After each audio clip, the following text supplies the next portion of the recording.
Hello everyone, कैसे हैं आप लोग। आई होप अच्छे होंगे। तो आज हम लोग इस वीडियो में बात करने वाले हैं CHSL नोटिफिकेशन के बारे में।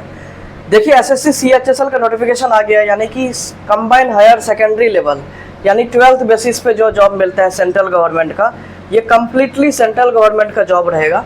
ये 12th बेसिस पे होता है, यानी वो स्टूडेंट जो 12th पास कर चुका है तो वो लोग फॉर्म फिलअप कर सकते हैं। तो आप कब से होगा, क्या होगा, सब कुछ बताएंगे। ठीक है, एग्जाम पैटर्न सब क्या रहेगा, एज क्राइटेरिया कितना रहेगा, कौन सा किस तरह का एग्जाम्स होगा, कैसे होगा, तो आपको पूरा बताते हैं। देखिए एक्चुअली हम यूपीएससी की तैयारी कर रहे हैं तो हमें थोड़ा सा हेल्प मिल जाएगा, क्योंकि देखिए इसमें रीजनिंग पूछता है, जनरल नॉलेज पूछता है, उसके बाद मैथ्स पूछता है, इंग्लिश पूछता है, यही चारों सब्जेक्ट से पूछता है। और आपका अभी तो सब लोग कंप्यूटर चलाने जानता है तो टाइपिंग स्पीड पूछता है। ठीक है, कंप्यूटर का नॉलेज तो चाहिए। तो आपके पास जनरल नॉलेज चाहिए, मैथ्स चाहिए, रीजनिंग चाहिए और इंग्लिश चाहिए, ये 4 सब्जेक्ट प्लस आपका कंप्यूटर का नॉलेज चाहिए। 5 सब्जेक्ट का आपके पास नॉलेज रहेगा और 12th पास है तो आप ये सब चीज़ क्रैक कर सकते हैं। ठीक है, तो आप देखते हैं कि क्या एक्चुअली हम यूपीएससी की तैयारी करें तो उसमें CSAT में मैथ्स रीजनिंग पूछता है और जनरल नॉलेज जो चीज़ हम पढ़ ही रहे हैं रेगुलरली, हमें भी जनरल नॉलेज की ज़रूरत पड़ता है क्योंकि यूपीएससी की तैयारी में जनरल नॉलेज चाहिए। ठीक है, और साथ साथ आपका मैथ्स CSAT का एग्ज़ाम में बैठने के लिए आपका मैथ्स और रीजनिंग अच्छा होना चाहिए, तब जाके आप CSAT एग्ज़ाम क्वालिफाई कर सकते हैं। तो इस तरह से अभी देखिए हम भी खुद फॉर्म भरेंगे इसका, CHSL का हम भी भरने वाले थे, आप भी भर रहे थे, रजिस्ट्रेशन सब कंप्लीट हो गया, पूरी तरह से फॉर्म फिलअप नहीं किया था। अब अगर इस वीडियो के थ्रू हमें अच्छा रिस्पॉन्स मिलेगा तो हम अच्छे से फुल डिटेल्स इसका वीडियो बनाएंगे। तो जो भी GDS सेक्शन में काम कर रहे हैं और ऑलरेडी डिपार्टमेंट ऑफ पोस्ट में काम कर रहे हैं, चाहे MTS हो, चाहे पोस्टमैन हो, पोस्टल असिस्टेंट नहीं भरेंगे क्योंकि ये सेम पोस्ट पे तो है ही, पोस्टमैन हो, चाहे GDS हो, चाहे MTS हो, चाहे बाहर का जो डिपार्टमेंट ऑफ पोस्ट में काम नहीं करते हैं, जो 12th किया है तो वो लोग फॉर्म फिलअप करेंगे। तो अभी कितना तारीख से फॉर्म फिलअप करेगा, ऑनलाइन एप्लीकेशन फॉर्म फिलअप करने का डेट है 8 अप्रैल से लेकर के 7 मई तक, यानी कि आज ऑलरेडी 14 तारीख हो गया है तो आप फॉर्म फिलअप कर सकते हैं। अभी फॉर्म फिलअप करने के लिए जो है सारा पोर्टल ऑन है। ठीक है, इसका लास्ट डेट रहेगा 7 मई 2024 तक, यानी कि 8 अप्रैल से चालू हुआ है और 7 मई तक आप फॉर्म फिलअप कर सकते हैं। लास्ट डे है 7 मई, इसको ध्यान में रखना है। 7 मई आप लास्ट डे आप ऑनलाइन फिलअप करेंगे फॉर्म। उसके बाद लास्ट डेट जो रहेगा इसमें देखिए पैसा भी पेमेंट करना पड़ता है, आपको पैसा 100 रुपया का जो पेमेंट है वो करना पड़ता है। ठीक है, तो आप 8 मई तक आप इसका लास्ट पेमेंट कर सकते हैं, 23 बजे तक, मतलब 11 बजे रात तक आप इसका पेमेंट कर सकते हैं। उसके बाद कोई भी पेमेंट नहीं होगा।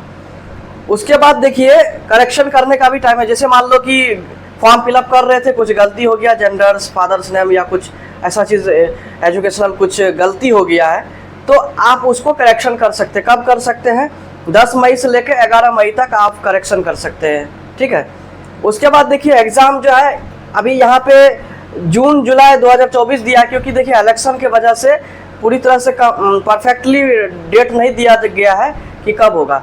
इसी वजह से देखिए 4-5 जून के बाद जो है ना ये नया सरकार बनेगा, इलेक्शन का जो रिजल्ट आउट हो जाएगा उसके बाद जो है 1 जुलाई से लेकर 12 जुलाई तक आपका एग्ज़ाम होगा CHSL। ठीक है, 1 से लेकर 12 जुलाई दूसरी बार नोटिफिकेशन आया तो उसमें बताया गया था। ठीक है, उसके बाद ये टायर 1 का 1 जुलाई से लेकर 12 जुलाई तक होगा।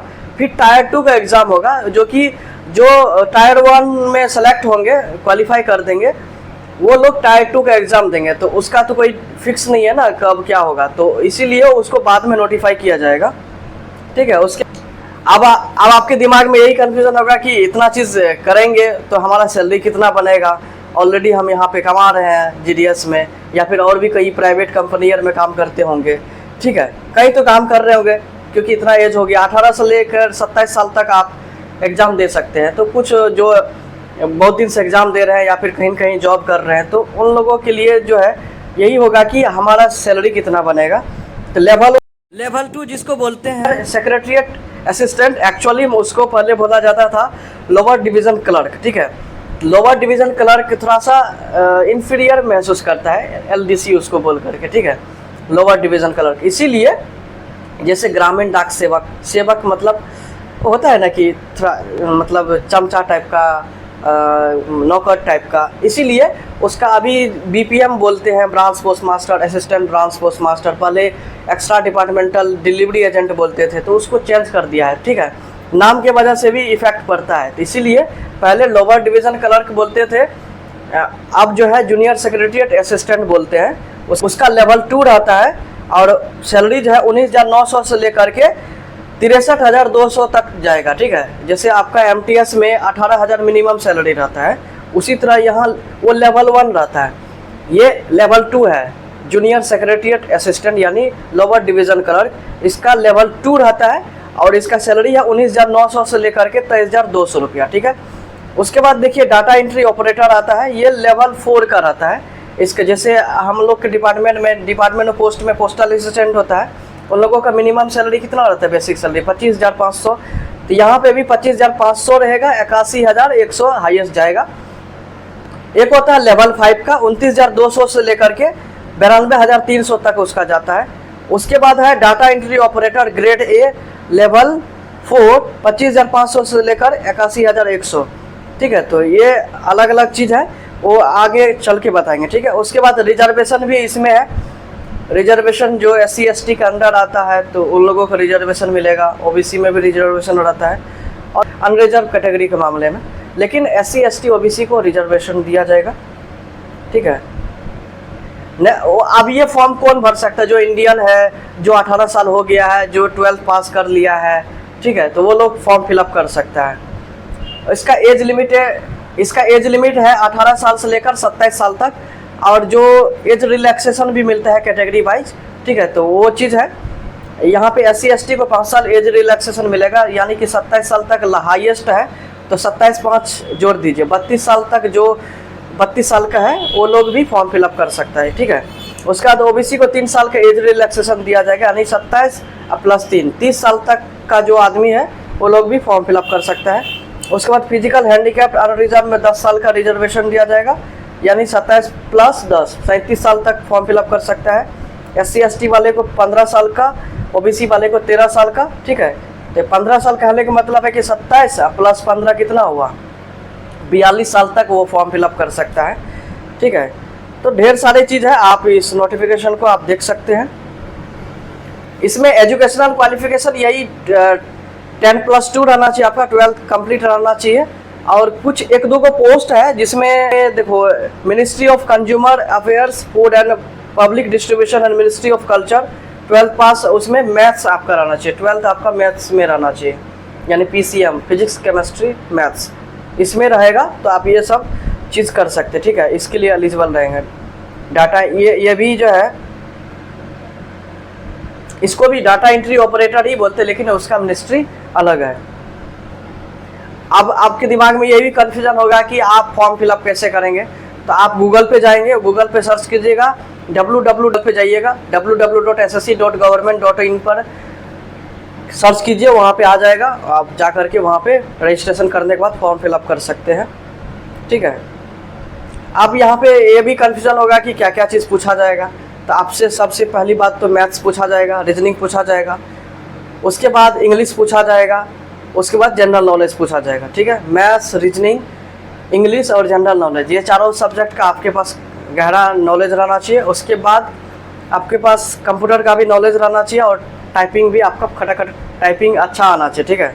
टाइपिंग स्पीड आपका रहना चाहिए। और आप कहाँ कहाँ फॉर्म फिलअप, आपका एग्जामिनेशन सेंटर कहाँ कहाँ हो सकता है, तो आप यहाँ पे देख सकते हैं, बेंगलुरु, मुजफ्फरपुर, पटना, पूर्णिया, ये सब रीजन वाइज इसको किया गया है, ठीक है। इसको रीजन वाइज डिवाइड किया गया है। सेंट्रल रीजन में बिहार एंड उत्तर प्रदेश आता है, ईस्टर्न रीजन में Andaman Nicobar island, Jharkhand, Orissa, Sikkim and West Bengal आता है, तो उसके अंदर जो है। फिर उसके बाद कर्नाटका, केरला रीजन आता है, लक्षद्वीप, कर्नाटका, केरला, मध्य प्रदेश सब रीजन में ये सब आ जाता है। तो आपको यहाँ पे साइड में इधर दे देंगे नोटिफिकेशन, आप वहाँ पे देख सकते हैं। अब आपके दिमाग में यही कन्फ्यूज़न होगा कि कितना फेज में एग्ज़ाम होगा, एक होता है टायर 1 और एक होगा टायर 2, ठीक है। ये पूरा नोटिफिकेशन आप देख सकते हैं।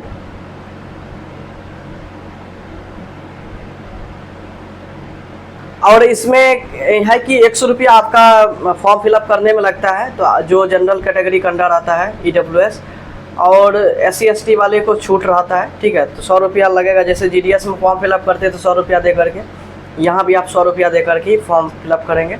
बस तैयारी सब अच्छा से करते रहिए। अगर और भी कोई डेप्थ में नॉलेज चाहिए तो हम बताएंगे, ठीक है, क्योंकि वीडियो ऑलरेडी लॉन्ग हो रहा है। तो आज के लिए बाय।